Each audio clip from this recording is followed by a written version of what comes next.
नमस्कार, मैं मिथिला समाचार से साधना। आज की ताज़ा खबरों के साथ।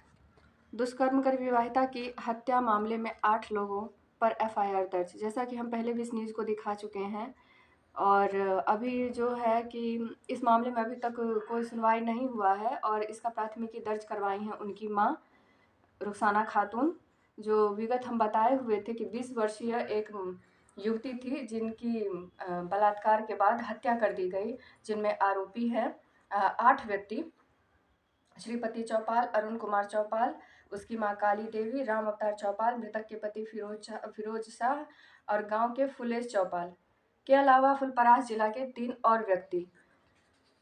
फुलेश चौपाल जो एक व्यक्ति थे, उन्होंने उन्हें बहला फुसलाकर 2-3 दिन के लिए समस्तीपुर ले गए थे, चूँकि वो उसके पति नहीं थे और हालांकि उन्हें बाद में ले आया गया वहाँ से गांव वाले की सहायता से, लेकिन उसके बाद उनकी हत्या कर दी गई और ये 8 व्यक्ति आरोपी पाए गए। तो बोलिए।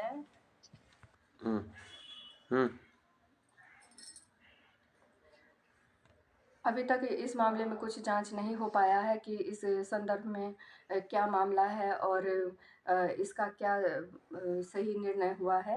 एसपी अशोक कुमार से हालांकि बात हुई थी पीड़िता की मां को, पीड़िता तो नहीं, अब वो है ही नहीं, मृतक की मां को।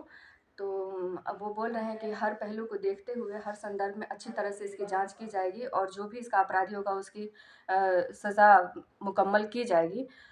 मेरा प्रशासन से और पुलिस से यही कहना है कि कृपया इसकी छानबीन अच्छी तरीके से करें, क्योंकि एक महिला के साथ बहुत ही बड़ा दुष्कर्म और हत्या कर देना बहुत बड़ी अपराध है। तो इसी समाचार के साथ नमस्कार। पटना से लेटेस्ट खबर में अनिशा आपके साथ जुड़ गई मिथिला समाचार की तरफ से। तो अभी का लेटेस्ट खबर ये है कि बिहार विधानसभा के सामने हलचल तेज हुआ है। कुछ ही मिनट में नीतीश कुमार इस्तीफा दे सकते हैं और 3 बजे के दे सकते हैं नीतीश कुमार शपथ। धन्यवाद दोस्तों, मैं अनिशा आ गई आपके साथ मिथिला समाचार की तरफ से। तो अभी का लेटेस्ट न्यूज पटना की तरफ से ये है कि बिहार विधानसभा के सामने हलचल तेज। कुछ ही मिनट में नीतीश कुमार इस्तीफा दे सकते हैं और 3 बजे तक दे सकते हैं शपथ नीतीश कुमार के द्वारा। और 16 एसआई का ट्रांसफर हुआ है मधुबनी जिला से।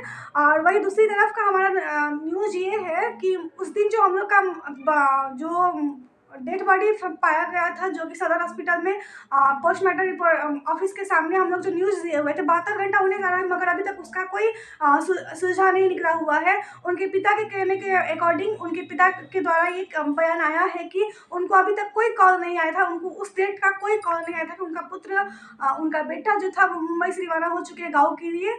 और वहाँ का जो लोकल आदमी सब थे, उनका आधार कार्ड के द्वारा ही उनका डेड बॉडी का पहचान किया गया है। धन्यवाद।